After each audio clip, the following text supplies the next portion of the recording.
예, 우리 함께 서로 돌아보시면서 이렇게 인사 나누시면 좋겠습니다. 영혼이 잘됨 같이 범사가 잘 되시길 축복합니다. 영혼이 잘됨 같이 범사가 잘 되시길 축복합니다. 예, 아멘. 고백하신 대로 될 줄로 믿습니다. 예, 아멘. 오늘 말씀을 나누기에 앞서 좀 두 가지 문제를 해결해야 될 것 같습니다. 오늘 설교의 제목 보이시죠? 주인의 쓰심에 합당한 일꾼이고요. 또 지금이 연말이 다가오는 11월입니다. 여러분 혹시 오늘 설교 제목을 보시면서 어떤 생각이 혹시 떠오르신 분 계시나요? 혹시 목사님이 내년에 무슨 일을 시키시려고 이 설교 하시려나 보다 그런 생각 혹시 드신 분 계시나요? 솔직히? 우리 교회는 그렇지 않지만은요, 매년 이맘때쯤 교회 목사가 성도님들께 연락드리면 전화를 잘 받지 않는다고 합니다. 자, 왜 그럴까요? 내년에 무슨 일을 시키려고 전화하신다라고 생각하기 때문이죠. 제가 이전 교회에 이제 섬길 때 실제 있었던 일인데요. 이맘때쯤 한 권사님께 제가 전화를 드렸습니다. 근데 전화를 받으시자마자 이러시는 겁니다. 목사님, 혹시 제가 생각하는 그 일 때문에 전화하신 거 맞죠? 제가 깜짝 놀랐습니다. 정말 그 일 때문에 전화했거든요. 그런 경험이 있다 보니까는요, 이 시기에 이런 설교 제목이 오해받기에 딱 좋겠다라는 생각이 들었습니다. 그래서 그런 오해를 바로 잡아야 될 것 같은데요. 현재 주일 예배 설교 본문은요, 제가 정하는 것이 아닙니다. 묵상집에 나와 있는 구역 예배 본문을 그대로 설교 본문으로 지금 정하고 있습니다. 자, 그 말씀이 우리에게 주시는 하나님 말씀이라는 것을 믿고 그 정해진 본문으로 말씀을 나누고 있는 것이죠. 따라서 어떤 의도를 가지고 본문을 정한 것은 아니라는 사실 분명히 말씀드립니다. 그리고 또 하나 정리해야 되는 문제는요, 이 일꾼이라는 단어와 관련된 것입니다. 자, 여러분, 일꾼이라는 이 단어를 보셨을 때 어떤 느낌이 다가오시나요? 네, 열심히 일해야 되겠다. 그런 느낌인가요? 네. 아무래도 좀 부담되는 느낌으로 다가올 수도 있을 것 같습니다. 교회에서 뭔가 일을 시키려고 하는 것 같은 부담감으로 느껴지는 단어일 수 있다는 것이죠. 그리고 한편으로 또 하나 들 수 있는 생각은 이 일꾼이라는 단어가 나와는 크게 상관없을 것 같다라는 생각입니다. 여러 가지 이유로 현재 교회 일에 구체적으로 참여하지 않고 있으시거나 또 참여할 수 없는 상황이실 때 오늘 말씀은 나에게 해당되는 말씀은 아닐 것 같다라는 생각이 들 수 있다라는 것입니다. 하지만 그렇지 않습니다. 그 사실을요, 교회를 뜻하는 단어에서 발견할 수 있는데요. 화면에 보이시는 것처럼 교회를 뜻하는 단어는 헬라어 에클레시아이고 그 뜻은 부르심을 받은 사람들의 모임입니다. 자, 그 아래에 이 의미가 담겨 있는 성경 구절이 있는데요. 교회는 하나님으로부터 성도로 부르심을 받은 사람들의 모임이다라는 것입니다. 자, 여러분, 제가 길을 가는데 누가 제 이름을 부릅니다. 태범아. 그래서 제가 돌아보니까 제 친구예요. 그래서 제가 물어보겠죠? 왜 불렀어? 그냥. 이러면 좀 굉장히 분위기가 좀 썰렁하고 어색해지겠죠? 사실 우리는요, 누군가를 그냥 부르지 않습니다. 자, 그것이 무엇이든 어떤 목적이 있기 때문에 부릅니다. 하나님께서 우리를 부르신 것도 마찬가지라는 것입니다. 여러분, 우리가 하나님께 하나님, 왜 저를 이곳에 불러주셨나요? 그렇게 물었을 때 하나님께서 그냥 심심해서 여러분 이렇게 대답하실까요? 예, 그렇지 않죠. 하나님께서 우리를 부르신 것은 분명한 목적이 있다라는 것입니다. 그래서 우리 한 사람 한 사람에게는 하나님께서 그 사람을 통해서 행하시고자 하는 목적이 다 있다라는 것입니다. 자, 그런 의미에서 우리 모두는 하나님의 일꾼인 것입니다. 아멘? 네, 그렇습니다. 일꾼이라 하니까는요, 교회에서의 일만을 생각하기 쉽지만 하나님의 일은 꼭 교회에만 국한된 것은 아닙니다. 하나님께서는 이 땅에 하나님 나라를 이뤄가기 위해서 우리가 있는 곳에서 어떤 역할을 감당하기를 기대하십니다. 자, 그런 의미에서 일꾼을 지칭하는 오늘 말씀은요, 특정한 누군가를 향한 말씀이 아니라 우리 모두를 위한 말씀이라는 사실을 기억하시면서 오늘 말씀에 함께 귀를 기울이면 좋겠습니다. 오늘 설교의 주제는요, 설교의 제목처럼 주인의 쓰심에 합당한 일꾼, 하나님께서 쓰시기에 좋은 일꾼이 어떤 사람인가라는 것입니다. 이 주제의 내용이 선명하게 드러나는 말씀이 오늘 본문 뒷부분에 나오는데요. 우리 먼저 20절 말씀 함께 읽도록 하겠습니다. 시작. 큰 집에는 금그릇과 은그릇뿐 아니라 나무그릇과 질그릇도 있어 귀하게 쓰는 것도 있고 천하게 쓰는 것도 있나니. 아멘. 여기서 큰 집은 교회라고 보시면 되고요. 더 크게는 하나님 나라입니다. 자, 교회와 하나님 나라에는 금그릇과 은그릇 외에도 나무그릇, 질그릇 등 다양한 재질의 그릇들이 있다라는 것입니다. 자, 그리고 그 중에서 어떤 것은 귀하게 쓰이고 어떤 것은 천하게 쓰이는 그릇이 있다라는 것입니다. 여기서 천하게 쓰는 그릇을 쉬운 성경에서는 평범하게 쓰이는 그릇이라고 번역했는데 그게 보다 적절한 번역인 것 같습니다. 아마 여러분 집 찬장에도 그릇들이 많이 있으실 텐데요. 그 중에서 특별히 아끼는 그릇들이 있으시죠? 그리고 어떤 그릇들은 평범하게 잘 사용하는 그릇들도 있을 것입니다. 예전에 저희 집에도요, 늘 잘 쓰는 그릇들은 싱크대 위에 올려놓았고요. 특별한 날에만 쓸 예쁜 그릇들은 찬장에다가 보관을 해놨습니다. 찬장에 보관된 그릇들은요, 정말 1년에 몇 번 사용을 안 합니다. 구정 때, 추석 때, 생일 때, 그리고 특별한 손님이 올 때, 정말 몇 번 사용을 안 합니다. 또 금색으로 이제 도금된 수저와 젓가락도 있었는데 그것도 마찬가지였습니다. 그래서 제가 이런 생각을 했던 기억이 납니다. 저렇게 예쁜 그릇들, 저렇게 예쁜 금수저, 금젓가락 좀 평상시에 쓰면 안 되나? 그런 생각을 했던 기억이 납니다. 예쁜 거 쓰고 싶은 마음이 있잖아요. 아무튼 가정마다 그렇게 여러 재질과 모양의 그릇이 있고 귀히 쓰는 그릇, 평범하게 쓰는 그릇이 있는 것처럼 교회도 마찬가지라는 것입니다. 이렇게 생긴 모양의 그릇이 있고요. 또 저렇게 생긴 모양의 그릇도 있다라는 것입니다. 자, 이렇게 여러 재질의 모양을 가진 다양한 그릇들이 모여 있다 보니 나타나는 현상이 한 가지 있습니다. 여러분, 그게 뭘까요? 여러 모양의 그릇들이 있을 때 나타나는 현상. 서로 모양이 달라요. 그러니까 뭐를 하게 될까요? 서로 비교를 하게 됩니다. 저 사람과 나를 계속 비교를 하게 됩니다. 그런 비교는요, 반드시 더 좋은 것과 그렇지 않은 것을 구분하게 되어 있어서 우리 나름대로 순위를 매기게 됩니다. 내가 보니까 화장로님은 금그릇, 허건사님은 은그릇, 허집사님은 질그릇이야. 우리 교회 허시성이 없어서 제가 말씀을 드린 겁니다. 여러분, 혹시 지금 옆에 계신 분 어떤 그릇인 것 같으세요? 마음씨가 좋으시네요. 금그릇이요.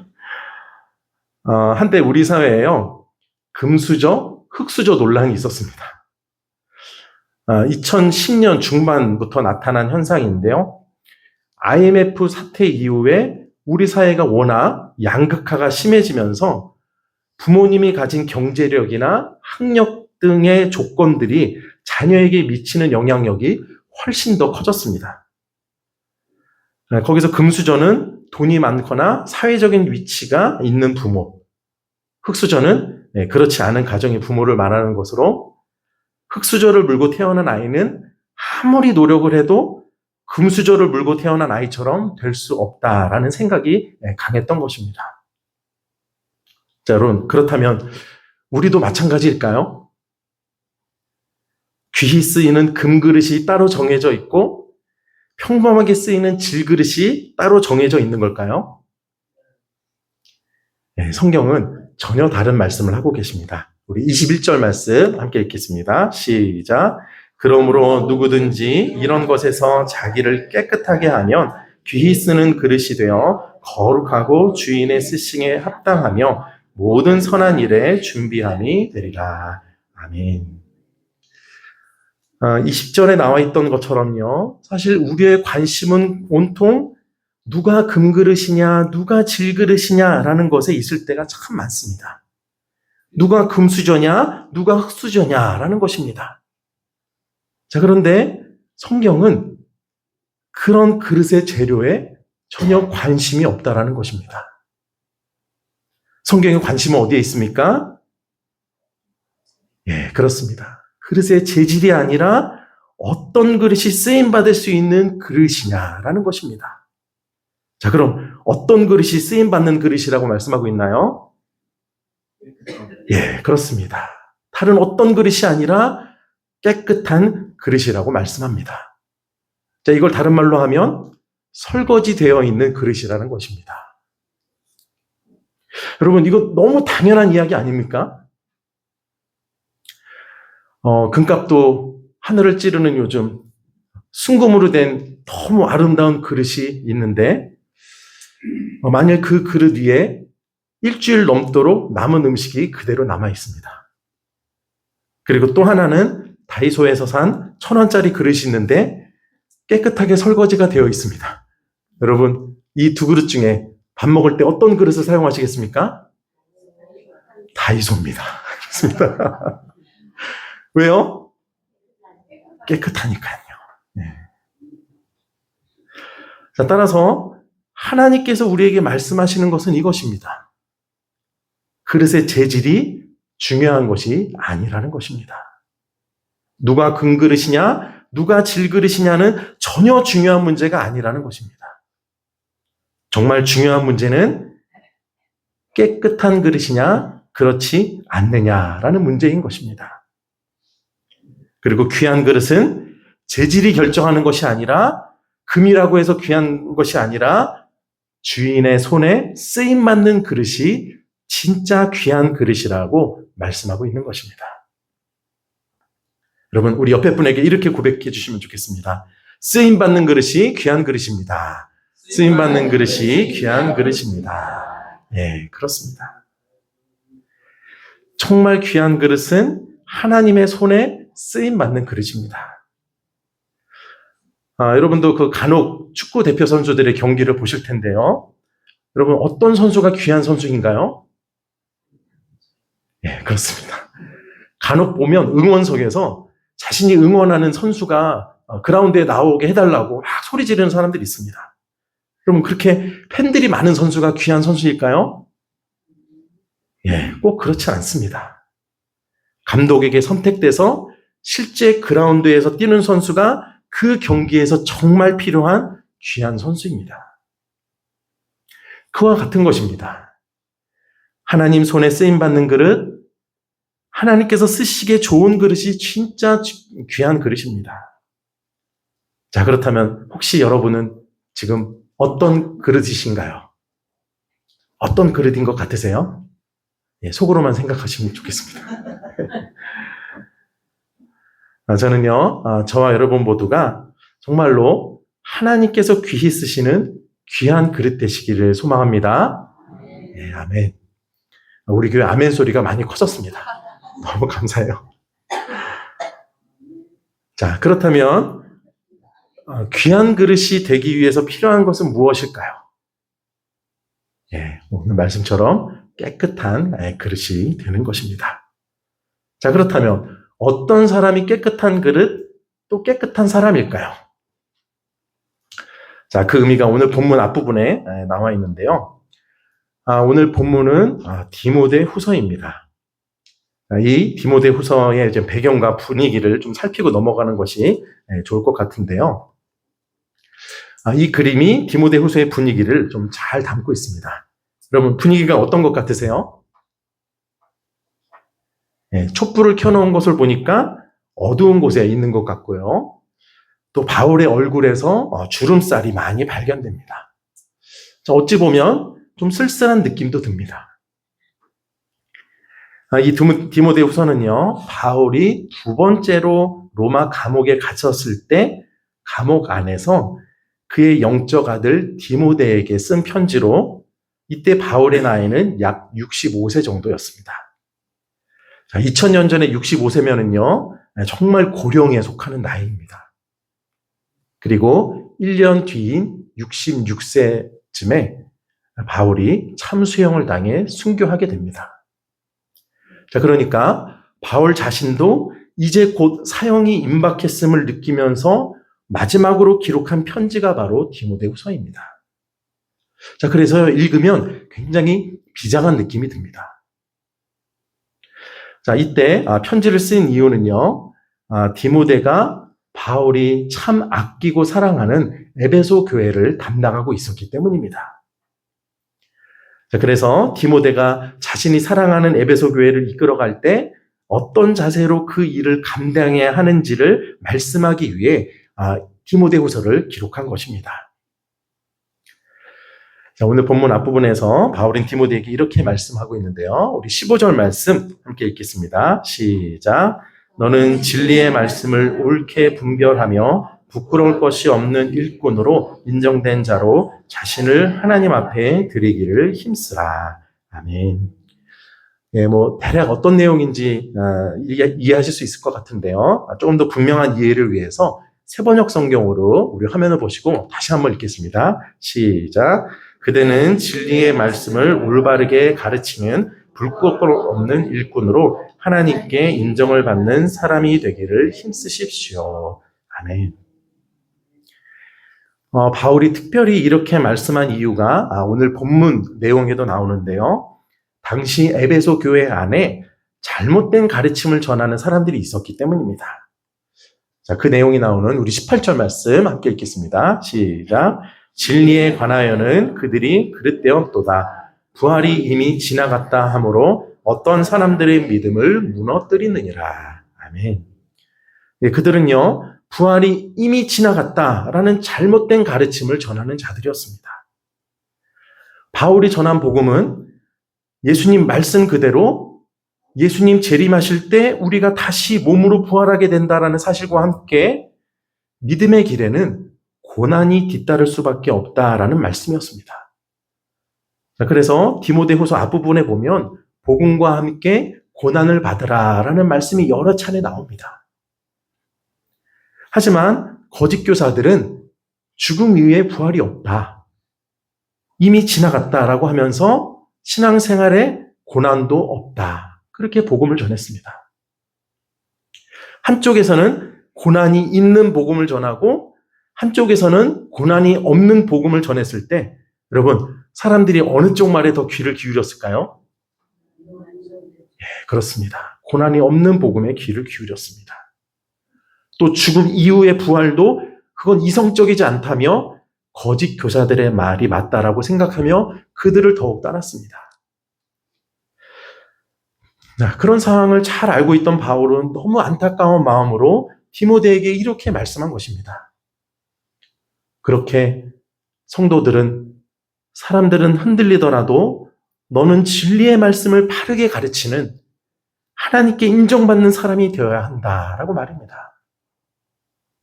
여기서 중요한 것은요, 하나님께 인정받는 사람이 되어야 한다라는 사실입니다.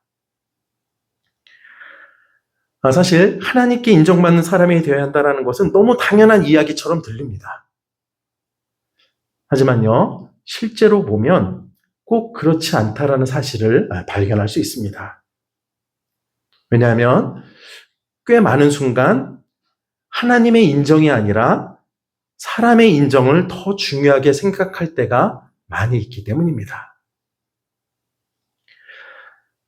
제가 목사로서 사역하면서 많이 고민하게 되는 문제가 사실 바로 이 문제입니다. 예배, 신방, 또 교회 행사 등을 진행할 때 그 일들이 잘 진행되었는지 나름대로 돌아봅니다. 자, 그럴 때 가장 이상적인 것은 뭔가요? 하나님도 좋아하시고 성도님들도 좋아하시는 것입니다. 자, 그런데 꽤 많은 순간 제가 성도님들이 좋아하시면 그 사역이 잘 진행된 것이고 성공적인 것으로 결론 내린다라는 사실을 발견하게 되었습니다. 여러분, 제가 여쭤볼게요. 성도님들이 다 좋아하셨다면 하나님도 좋아하실까요? 반대로 성도님들이 다 안 좋아하셨다면 하나님도 안 좋아하실까요? 대답하기 어려우시죠? 예, 그래서 그게 저의 고민입니다. 지금은 좀 잠잠해졌지만요. 한때 교회 세습 문제로 한국교회가 시끄러웠던 적이 있었습니다. 자, 그때요. 세습을 진행하려고 하는 교회의 성도님들은 거의 80% 이상이 다 그 일에 찬성을 했습니다. 자, 그런데 그 교회를 제외한 나머지 교회들은 세습은 하나님이 기뻐하지 않는 일이라고 말했습니다. 자, 그런 불균형이 있다라는 것입니다. 많은 사람들이 찬성하고 좋아한다고 해서 그 일이 반드시 하나님이 기뻐하시는 일은 아닐 수도 있다라는 것입니다. 이것을 오늘 말씀 속 상황에서 보면은요, 에베소 교회의 많은 성도들이 귀 기울이고 있는 메시지는 어떤 거였습니까? 몸에 부활도 없고 신앙생활에 고난도 없다라는 말씀이었습니다. 더 많은 사람들이 그 메시지를 좋아했습니다. 자, 그렇다면 그 메시지를 하나님께서도 기뻐하셨을까요? 예, 그렇지 않죠. 예, 바울은 그것은 하나님께서 기뻐하시는 말씀이 아니라고 말합니다. 그래서 디모데에게 너는 올바른 말씀을 전해서 반드시 하나님께 인정받는 사람이 되라고 말씀하고 있는 것입니다. 자, 그렇다면 디모데가 바울에게 이 말씀을 듣고 바른 말씀을 전했을 때 여러분은 잘 믿어지지 않으시겠지만 예수님이 다시 오실 때 우리도 부활하게 될 것이라고 신앙생활에는 반드시 고난도 뒤따르게 되어 있다라고 말씀을 전했을 때 사람들이 좋아했을까요? 네, 그렇습니다. 꼭 그렇지는 않았습니다. 분명 하나님께서 기뻐하시는 일을 했는데 사람들은 별로 좋아하지 않는 반응을 디모데가 만난 것입니다. 그래서 이 문제가 제게도 고민이 되는 것입니다. 왜냐하면 누구나 사람에게는요, 사람들에게 인정받고 싶은 마음이 있기 때문입니다. 디모데후서가 바울의 마지막 편지다라는 사실을 말씀드렸는데요. 이 디모데후서 제일 뒷부분을 보면 정말 쓸쓸한 모습을 보게 됩니다. 바울이 디모데에게 자신이 있는 그 감옥으로 좀 빨리 와줄 것을 부탁하는 내용이 나오는데요. 그 이유가 뭔지 아십니까? 곧 겨울이 다가오는데 그 겨울이 너무 힘들 것 같기 때문입니다. 그래서 바울의 외투를 가지고 좀 빨리 나에게 와달라고 부탁을 합니다. 자, 그리고 이어서 바울이 그렇게 힘들 때 그동안 자신 곁에 있었던 사람들이 다 떠나갔다라는 사실을 말합니다. 지금 자신 곁에는 누가 한 사람만 남아있다라고 합니다. 제가 성경을 읽으면서 그 장면을 이렇게 쭉 떠올려 보는데요. 차가운 감옥 안에서 외롭고 쓸쓸한 바울의 모습이 너무 안쓰럽게 느껴졌습니다. 여러분, 바울이 어떤 사람입니까? 바울은요, 인류의 역사를 뒤바꾼 정말 몇 안 되는 인물 중에 하나입니다. 정말 위대한 믿음의 사람입니다. 그런데 그런 바울의 마지막 순간이 그렇게 쓸쓸하고 외로웠다라는 것입니다. 그리고 그것은 바울이 하나님께 인정받기 위해 살았던 삶의 결과이기도 합니다. 사람들에게 인정받는 것이 우선순위였다면 아마 바울은 조금은 덜 외로웠을 것입니다. 하지만 바울의 우선순위는 하나님께 인정받는 것에 있었기에 사람들이 좋아하고 환영하지 않더라도 그 길을 걸어갔던 것입니다. 자, 그런데요, 여기서 우리가 놓치지 말아야 될 부분이 있습니다. 이렇게 바울의 마지막 순간의 환경이 좀 쓸쓸했다고 해서 바울이 불행했다라는 것은 아니라는 사실입니다. 자, 디모데후서에 나오는 바울의 마지막 고백이 있는데요. 우리 4장 18절 말씀 우리 함께 읽도록 하겠습니다. 시작. 주께서 나를 모든 악한 일에서 건져내시고 또 그의 천국에 들어가도록 구원하시리니 그에게 영광이 세세 무궁토록 있을지어다. 아멘. 여러분, 이 말씀은요, 바울 생전의 가장 마지막 고백입니다. 그가 뭐라고 고백하나요?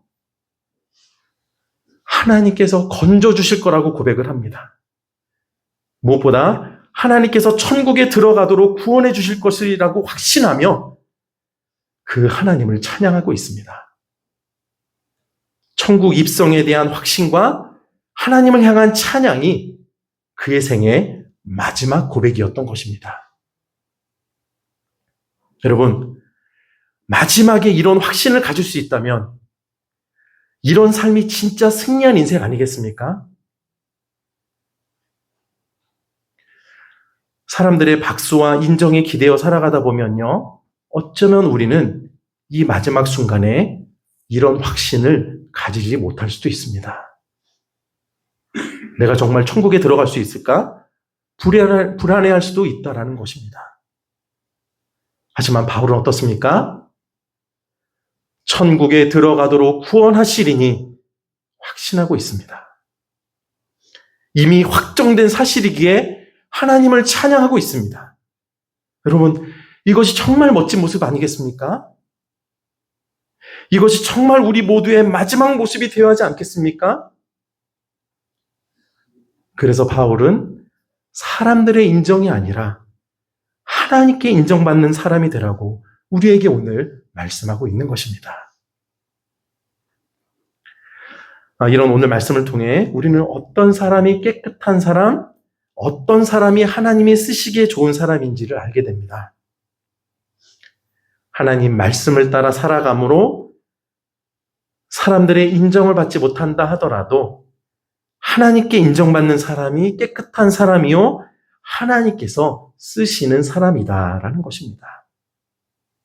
그리고 그런 사람의 끝을 하나님께서는 이렇게 아름답게 영광스럽게 장식해 주십니다. 여러분, 그렇다면 어느 길로 걸어가시겠습니까?